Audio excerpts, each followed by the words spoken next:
Halo guys, kembali lagi ya, saya investor ngapak. Di video kali ini saya akan menganalisa secara teknikal saham-saham dari sektor emas. Yang pertama ada saham Antam, yang dimana di perdagangan hari Selasa ini saham Antam ditutup melemah 0,61%, close di harga 3.290. Ya, kalau kita lihat ya di sini saham Antam ya, dia break di bawah EMA 20-nya. Jadi yang perlu kita waspadai adalah selama dia bertahan di atas support trendline-nya, dia masih akan cenderung tetap naik ya untuk mengejar resisten 3.630 ya. Jadi kalau support trendline-nya ini ditembus ya, untuk support terakhirnya ya di 3.100 untuk saham Antam. Jadi seandainya dia jebol ya, walaupun jebol dia akan bergerak masih di atas 3.100, dia akan mengejar resisten 3.630 ya. Kita harap jangan sampai jebol trendline ya untuk saham Antam ini, agar tetap menarik ya chartnya.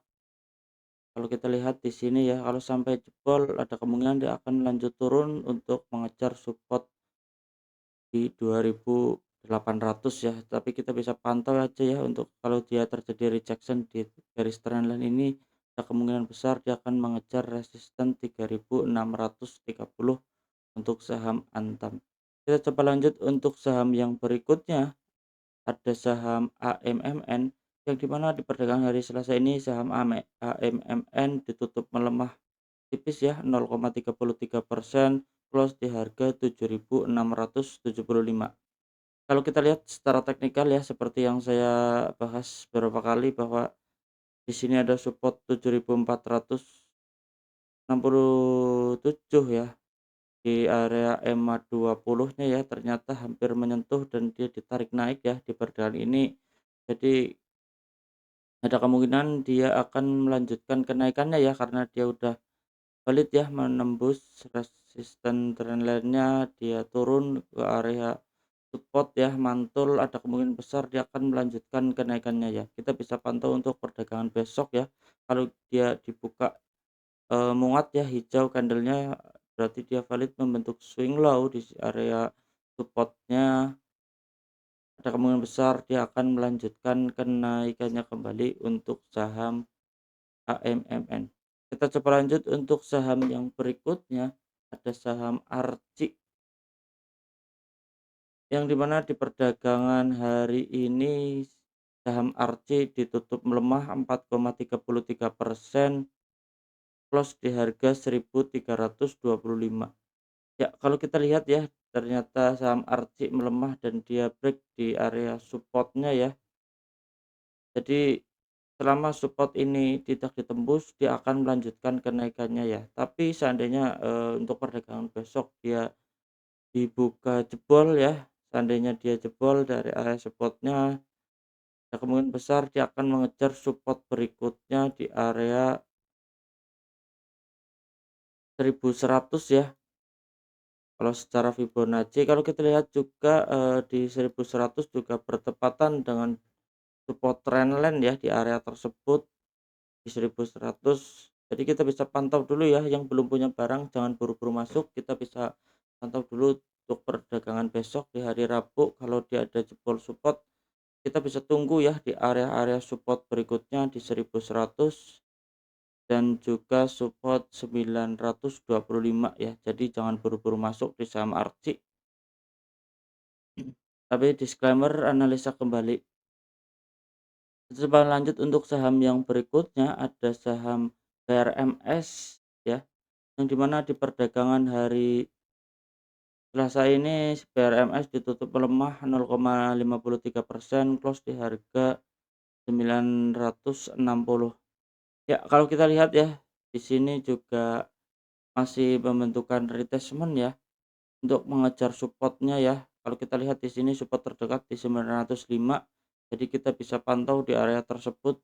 Seandainya support 905 ini terjadi rejection, kita bisa ambil posisi sebelum dia melanjutkan kenaikannya kembali.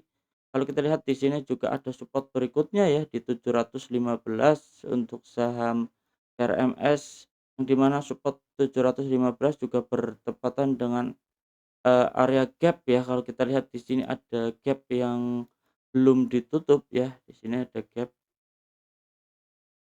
kita coba tandai dulu ya. Yang perlu kita waspadai seandainya support di 905 dijebol, dia ada kemungkinan besar untuk mengejar area gap ini ya, di 730-an, sampai 715 area ini. Jadi kalau yang belum punya barang di saham BRMS kita bisa tunggu dulu ya, jangan buru-buru masuk. Ada kemungkinan dia masih mau melanjutkan penurunannya ya untuk menguji support 905. Kalau kita lihat stokastik juga masih menghadap ke bawah ya untuk saham BRMS-nya. Kita bisa tandai dulu biar nggak lupa ya, tandanya support ya, seperti ini. Kita bisa tunggu ya di area-area supportnya. Kita coba lanjut untuk saham yang berikutnya, ada saham emas yang dimana di perdagangan hari ini saham emas ditutup melemah 5,45%, close di harga 4.340. Ya, kalau kita lihat secara teknikal ternyata saham emas jebol ya dari area support terdekatnya. Kita hapus dulu ya karena dia udah jebol. Area support 4.430, ada kemungkinan ya kita bisa tandai area support berikutnya di 4.150. Jadi ada kemungkinan ya karena di sini support terdekatnya udah dijebol, ada kemungkinan besar dia akan melanjutkan penurunannya ya untuk mengejar support terdekatnya lagi ya. Kita bisa kasih tanda supportnya di area 4.210 ya untuk saham emas. Di area 4.200 ada kemungkinan dia akan mengejar support 4.200 sebelum dia melanjutkan kenaikannya kembali. Kalau yang belum punya barang di saham emas kita, tahan dulu ya, jangan buru-buru masuk untuk saham emas ya. Kita coba lanjut untuk saham yang berikutnya, ada saham MDKA yang di mana di perdagangan hari ini saham MDKA ditutup menguat 3,95%, close di harga 2.370. Ya, kalau kita lihat ya seperti yang saya bahas, saham MDKA dia masih bergerak sideways ya, jangka pendeknya di range 2.230 sampai 2.440. Jadi harganya nggak kemana-kemana ya, masih di area sini kita bisa pantau ya, seandainya dia jebol support dia akan mengejar support berikutnya di 2050. Seandainya dia menembus area resisten dia akan lanjut naik ya untuk mengejar resisten berikutnya di harga 2.560. Jadi kita bisa tunggu ya di area-area support ya untuk saham emas ya. Kalau terjadi rejection kita bisa ambil untuk sebelum dia melanjutkan kenaikannya kembali. Kita coba lanjut untuk saham yang berikutnya, ada saham PSAB yang dimana di perdagangan hari ini saham PSAB ditutup melemah 3,91%, close di harga 615. Ya, kalau kita lihat di sini dia membentuk pola racing wedge ya, yang dimana pola racing wedge ini kalau seandainya dia sampai jebol support trendline-nya ya, bahwa, eee, pola resting wedge ini biasanya memang ada pembalikan arah ya, yang dimana tadinya sahamnya bullish, dia akan bearish kalau dia jebol ya, bukan ya bearish jangka pendek ya, ataupun jangka menengahnya. Jadi perlu kita waspadai ya, untuk area support di harga 600 sampai support di harga 600 dijebol berarti dia kan, pola racing wedge-nya terkonfirmasi, gagal ya, bahwa dia turun ke bawah. Untuk support-nya terdekat di 600 dan 600 dan harga 515 ya, seandainya dia jebol di area support 600-nya. Kita bisa pantau ya untuk besok kalau dia terjadi rejection di area support 600 kita bisa ambil posisi, ada kemungkinan dia akan mengejar resisten 760 untuk saham PSAB-nya. Kalau yang belum punya barang kita bisa sabar tunggu dulu ya. masuk area, support-nya, dia mau jebol atau mau mantul di area tersebut. Kita bisa pantau untuk, perdagangan besok ya di saham PSAP. Ya, oke guys, cukup sekian ya di video kali ini. Saya investor ngapak, salam cuan.